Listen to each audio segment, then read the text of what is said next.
PCC అధ్యక్షులు మహేష్ కుమార్ గౌడ్ ఆదేశాల మేరకు సంగారెడ్డిలోని అంబేద్కర్ విగ్రహం వద్ద జిల్లా కాంగ్రెస్ పార్టీ అధ్యక్షురాలు టీజీఐఐసి చైర్మన్ నిర్మలా జగ్గారెడ్డి అధ్యక్షతన ప్రధానమంత్రి నరేంద్ర మోడీ, కేంద్ర ఆర్థిక శాఖ మంత్రి నిర్మలా సీతారామన్ దిష్టిబొమ్మ దహనం,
ప్రభుత్వం 50 లక్షలు మనకు బడ్జెట్ ఇవ్వడం జరిగితే దాంట్లో ఒక్కటి కూడా మనకు రాలేదు.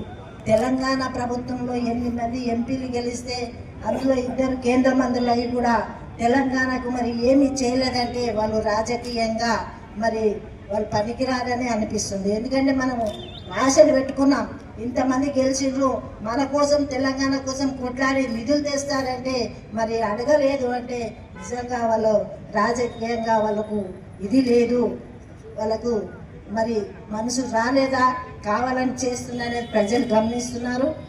అట్లాగే మరి తెలంగాణ రాష్ట్రం నుంచి పన్ను విధంగా లక్షల కోట్లు కడుతున్నాం, మరి మన పైసలు మనకి ఇచ్చినా సరిపోతుంది.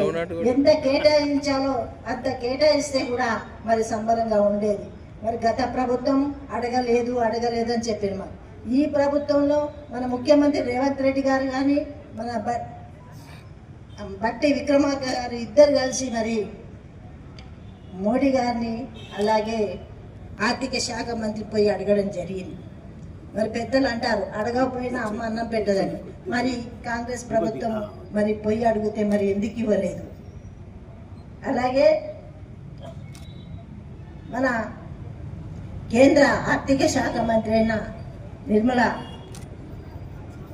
సీతారామన్ గారు మరి తెలంగాణ ఆడపడుచు, తెలంగాణ ఆడపడుచుగా, తెలంగాణ బిడ్డగా, తెలంగాణ కోడలిగా మేము గౌరవిస్తున్నాం. ఆ బడ్జెట్లో మహిళలకు కూడా ఏమి ఇవ్వలే, తెలంగాణ రాష్ట్ర మహిళలకు కూడా ₹1 వేయలే. తల్లి నువ్వు ఉన్నావు, మేము అంటున్నాం ఆడపిల్లలుగా, నేను కూడా అడుగుతున్నా. మరి ఆడవాళ్ళు ఈరోజు సమానంగా ఓట్లు వేస్తున్నారు, అన్నిట్లో రాజకీయంగా ఆర్థికంగా అన్నిట్లో ముందుకు వస్తున్నారు. మరి ఆడపిల్లలు నీకు కనిపించలేదా? ఆడపిల్లలు నీకు ఇది లేదా, నీకు సపోర్ట్ లేదా? ఈరోజు మరి ఆడవాళ్ళని కూడా కించపరిచే విధంగా చేసిందని కాంగ్రెస్ పార్టీ మిమ్మల్ని ప్రశ్నిస్తుంది. ముఖ్యంగా గత కాంగ్రెస్ ప్రభుత్వం మరి ఏమేం చేసిందో మనకు కంపెనీలు ఫ్యాక్టరీలు తేవడం జరిగింది. మరి మనకున్న నిధులతో ఎన్నో అభివృద్ధి చేయడం జరిగింది. మరి 10 ఏళ్ళు పరిపాలించిన బీజేపీ ప్రభుత్వం ఇప్పటి వరకు కూడా ఏమీ చేయలేదు. కాబట్టి మా ప్రభుత్వం ఇప్పటితో ఇది ఆపదు. మేము నిజంగా అందరినీ నిలదీసే విధంగా ఉంటాము ప్రజల తరపునని తెలియజేస్తూ సెలవు తీసుకుంటున్నాను. జై హింద్.